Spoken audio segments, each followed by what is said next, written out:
Hello, everybody. Time for your daily American foreign policy black pill. It looks like, at least this is where all the evidence is pointing, that despite, President Donald Trump's rhetoric, both during the 2016 campaign and since he's been elected, talking about, how the U.S. doesn't belong in Syria and how he thinks that all these endless wars in general are a bad idea and that we've just gotten bogged down everywhere in the world and we just, we're fighting dumb wars and we never win anything.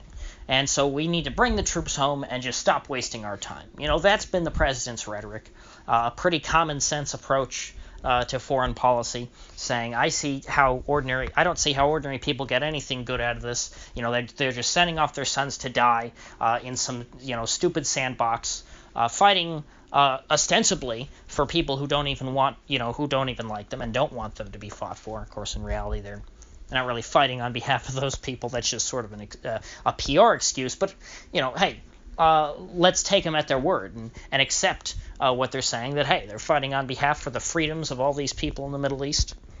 And so given all this tough talk, or rather, I guess, restrained talk, not really tough talk, tough on the military-industrial complex and the establishment, not tough on, the rest of the world, I guess.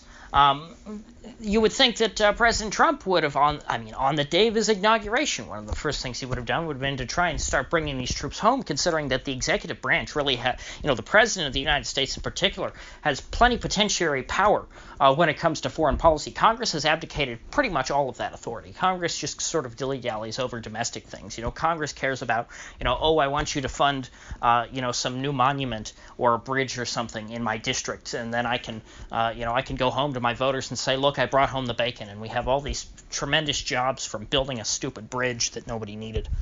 Those are the things members of Congress concern themselves with. So they let the president deal with all this foreign stuff because, really that's a lot of trouble. Let's just, let's have the State Department and the Pentagon deal with all this stuff. It's, and it's not sexy. Voters don't want to hear about that. If you're a domestic politician, you want to focus on domestic issues. You want to focus on things that actually affect your voter, at least, in the way that you campaign.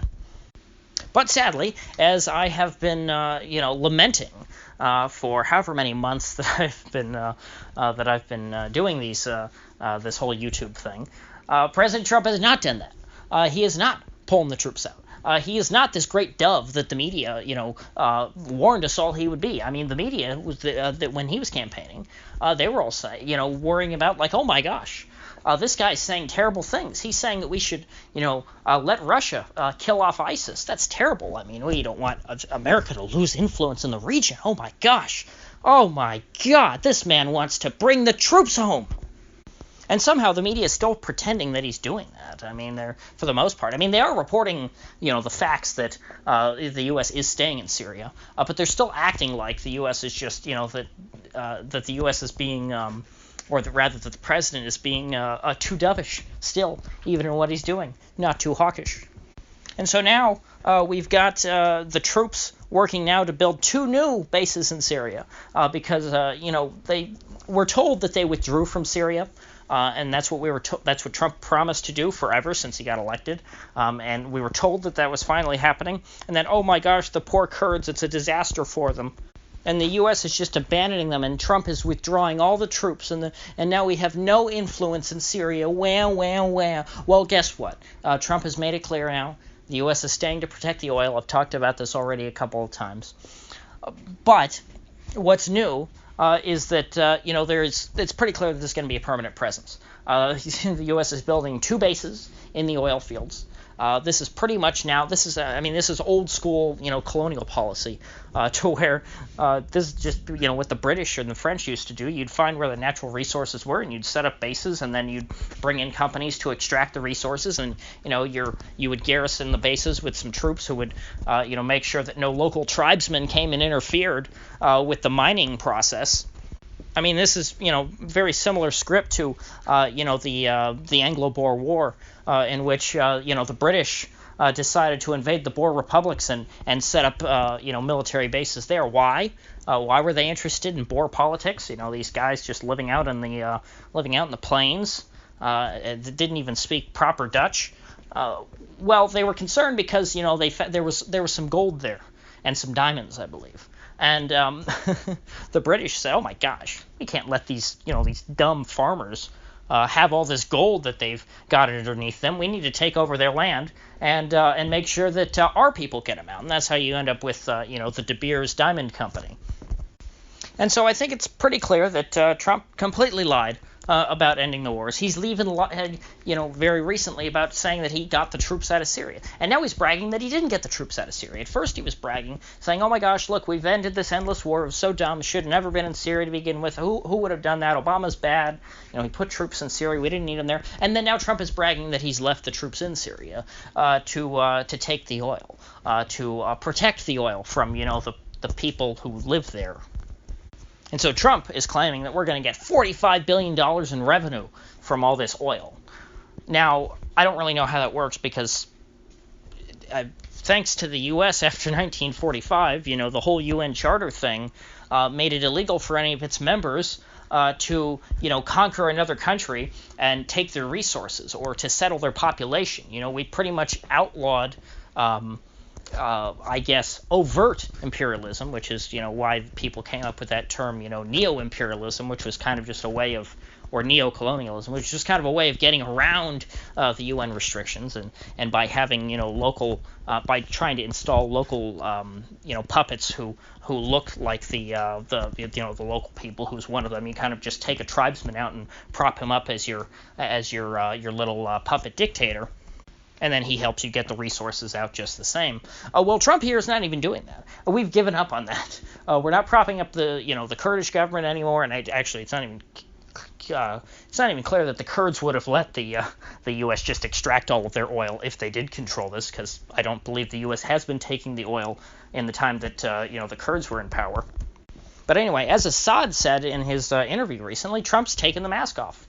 He's settling down. He puts the troops there. He's made it clear, hey, we don't care if Turkey wants to come and invade and establish a safe zone thing. There's no oil in the safe zone. The United States doesn't care about it. We're just going to come down here. We're going to move our troops and make sure that we have our base here, which is in the midst of the oil, and we're going to make sure that we protect our oil interests. I mean, I don't know how anyone at this point could still take, the democratic process seriously. Democracy has no efficacy, at least in the context of the United States government. Us 320 million plebs, or however many us there are, we don't matter. Because there's pretty much bipartisan support for getting out of Syria. It's a war that was illegal to begin with. Nobody supports it. Yet somehow it just seems really tough, and that no matter who you vote for, the troops stay in Syria. Even someone like Donald Trump, who ran explicitly on this. I mean, this is a very small thing. This is not like saying ending the empire altogether and bringing the troops home from everywhere. This is just bringing the troops out of one stupid little country where we have absolutely nothing to gain and where nothing, it's only cost, blood and treasure. And yet that still hasn't happened, despite how the American people voted. So why is that? It's because your vote doesn't matter. Democracy is not about, giving the people a choice on how they want their government to run. It's, the point of it is to give people the illusion of choice. It's supposed to, help you pick between Coke or Pepsi. They want you to argue over things like, tranny bathrooms in North Carolina and garbage like that, because, most of the elites are busy, deciding how to, what to do about the important issues behind closed doors without you. Isn't it odd how, the news always focuses on, political issues that seem kind of nonsensical? Don't you think that they would focus on bigger issues? The reason why they don't is because you don't have a say in any of that sort of stuff. The things that the American people are allowed to, be very passionate about and express their differences on and hate each other over and really want to vote somebody to get in there and change things. It's over things that don't really affect the elite. So then, who benefits in this case if the American people didn't vote for Trump to keep the troops in Syria, and if Congress never voted, to put them there in the first place, who benefits? Why would Trump keep all these troops there? Well, Trump says that the oil companies are going to benefit. Specifically, he said, hey, let's get ExxonMobil in there to start taking this oil out. We can potentially make $45 million a day. Now, the Russians dispute that. They say, oh, no, you could only make $30 million a day off of these oil fields. But, who knows? Whatever. It's in the tens of millions, so it's a lot of money. So Trump says, hey, let's get ExxonMobil in there. Which ExxonMobil is obviously a pretty well-entrenched part of the U.S. establishment. ExxonMobil is very comfortable working with the U.S. government, and they work to further each other's interests. You might say that they're sort of a de facto state entity, like so many American corporations, because America really has grown to become a corporate state, much more so than a democracy. In fact, you might even say that modern America is pretty similar in mechanically speaking to what Benito Mussolini was trying to achieve in Italy, in that the American government is run by all of the special interest groups coming together to make deals with each other and to try and further each other's interests. Now, interestingly, ExxonMobil doesn't seem to be too interested in actually moving into Syria. In fact, I would say that it would not be in their best interest at all, considering the size of these fields and the concessions they would be able to get. I think they would they would harm themselves much more, because currently ExxonMobil has significant oil concessions in Iraq, which of course Iraq is an ally of Iran, and Iran is not a U.S. ally. Iran is an ally of the Assad government, the government that claims sovereignty over these oil fields that the U.S. is trying to annex and pawn off to one of its domestic oil firms. And so if the U.S. wanted to give these oil fields to ExxonMobil, well, the Iraqi government probably wouldn't be too comfortable letting ExxonMobil stay in Iraq, where they have, I think, a lot more oil. And so I don't see how this even benefits the oil companies, because anyone who takes this oil, it's going to be toxic, politically, to take oil that was stolen from another country. That's just not something that you're supposed to do out in the open these days.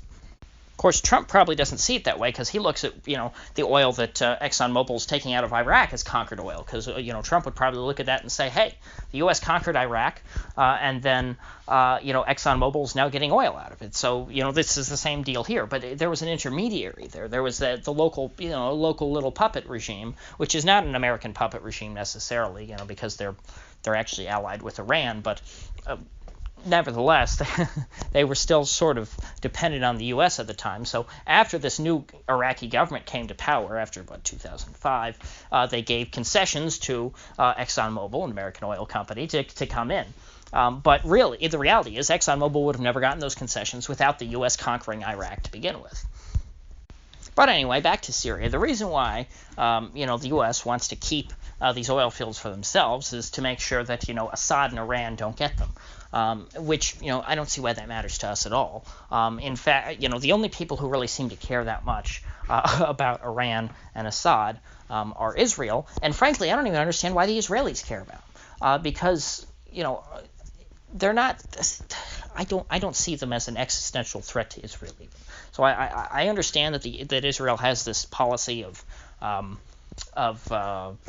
I forget what they call it, but trying to ally with their neighbors and then try and against Iran, because it's a way of uniting them with the Arabs. That's the strategy of why Israel hates Iran. It's so that they can get the Arabs on their side, because they know that Arabs have always hated the Persians, so they try and play the two groups off of each other, and so they can come to the Arabs and say, see, we hate Iran too, so you should be our friend. And that keeps the Arabs from wanting to destroy Israel. But, in this particular case, even though I understand that general strategy, I don't see what good it really does anyone, Israel or America, to try and, hold on to these oil fields in eastern Syria. What is the point at this stage? So anyway, that about wraps things up. If you gained anything of value out of this video, I'd appreciate you clicking that like button and sharing this video. And if you haven't already, please do subscribe, because I do upload every day, and I'd hate to have you miss one. So I'll see you folks back here tomorrow.